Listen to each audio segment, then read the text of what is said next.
can dance if we want to. We can. Good day, I'm Sapphire Agassi.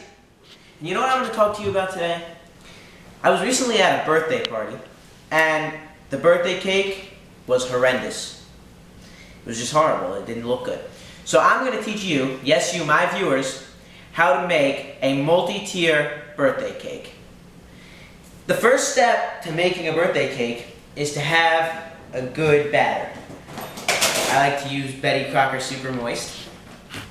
And with this batter, you will need 1 1/4 cups of water, and 1/3 of a cup of oil, and lastly, 3 eggs. Next, you will want a bowl and a mixer with which to mix this delicious batter. I'm going to start by mixing my liquids, oil, and water. Woo!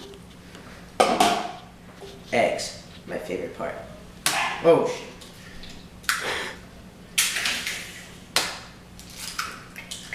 Oh, that's bad. Don't get any shell in your mix.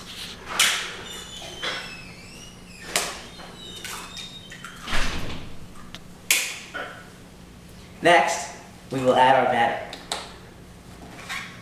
Gotta make sure you can open your batter. That's important.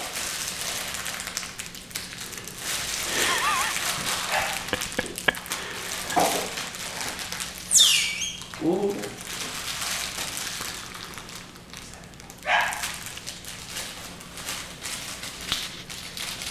Okay, now this is my favorite part. Woo. It's generally good to wear eye protection with this, because if it gets in your eye, it hurts.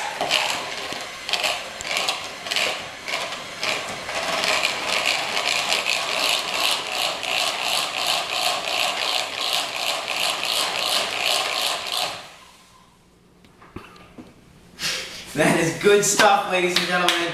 Good stuff. The next step to this wonderful process is to put your cake in the pan. And you want to make sure that your pan is greased. Grease is very important. Not too greased, just a little bit.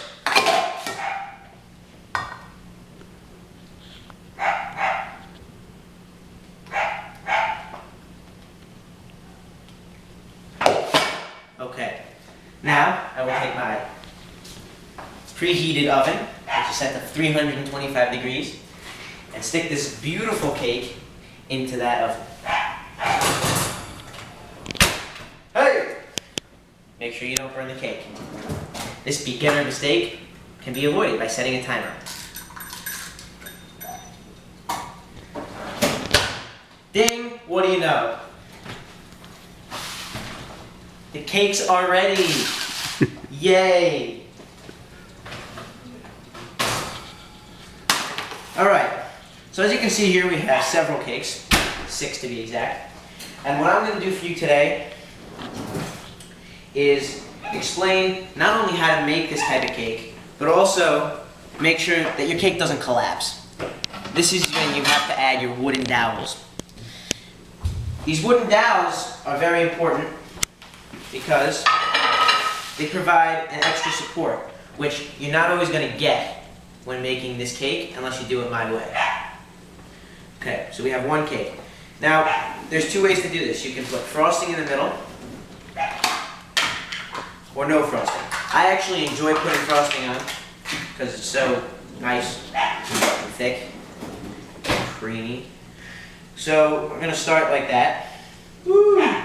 Woo! Good stuff, good stuff. Now we're going to add another cake. Oh god, it's falling apart. And then yet again, another cake.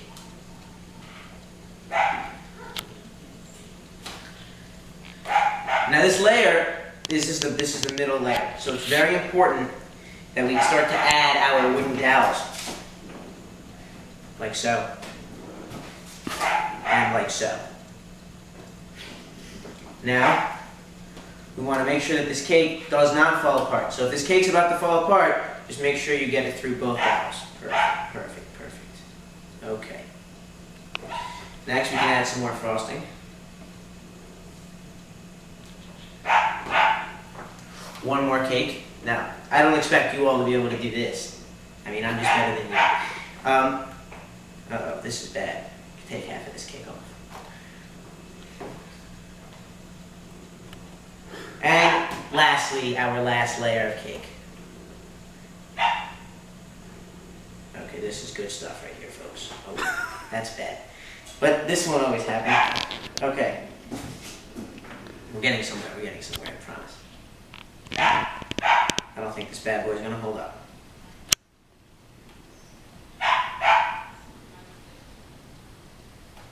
Alright. We're doing well. Next, we want to frost our cake. Now, let me tell you, I know to you guys, it seems like this is just a calamity of mixed cake. But let me tell you that when you get this in your mouth, it's actually very good. It looks horrible, tastes good. Now this is where the saying, you are what you eat, does not apply. Mean anything. Because this would just be bad. So, now that we have our cake, we're going to frost it.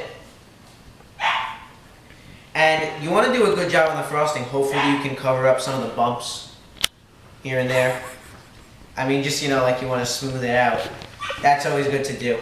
And also the other thing, which I'm not, because I'm a professional chef, it's okay, but you don't want to handle your cakes too much.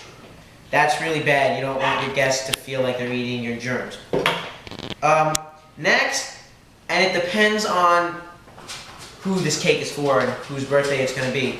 But if it's for a girl, if it's a sweet 16, like this one I'm preparing, you're going to want to put some sort of piece in, whether it's a crown or a Barbie or something. So for our cake, I've chosen to add this beautiful Barbie. You want to give your Barbie clothes. So in this drawer, I have some fondant. And this fondant is going to serve as a top for our Barbie. Next, I like to add shapes. Now fondant is very easy to work with. Despite what you've heard, all you have to do is flatten it out. You can buy this at any store. And have a cookie cutter, and you can just make little shapes like so. And there you go, so you have a heart. So what I'm going to do is I'm going to add flowers and hearts of various different colors to our cake. And it's good to do as a decorative piece because, when it's such a fancy cake like this, you want it to feel elegant. So this is all good. Generally cakes are more expensive with fondant, but if you make it at home like I'm doing, and I mean you can still have just as beautiful a cake as any chef would make in a professional bakery. So this is good. And there you have your birthday cake. Now let me tell you why my birthday cake is better. First of all, I've been to chef school and cooking school longer than most of your lives. So there's one reason. And another reason is I'm a professional chef and I have a name. That's Sapphire Agassi. And therefore I'm just better. So I hope that you all enjoyed this program. And also, you can find this recipe online at www.sapphireagassi.com. Thank you. Have a good night.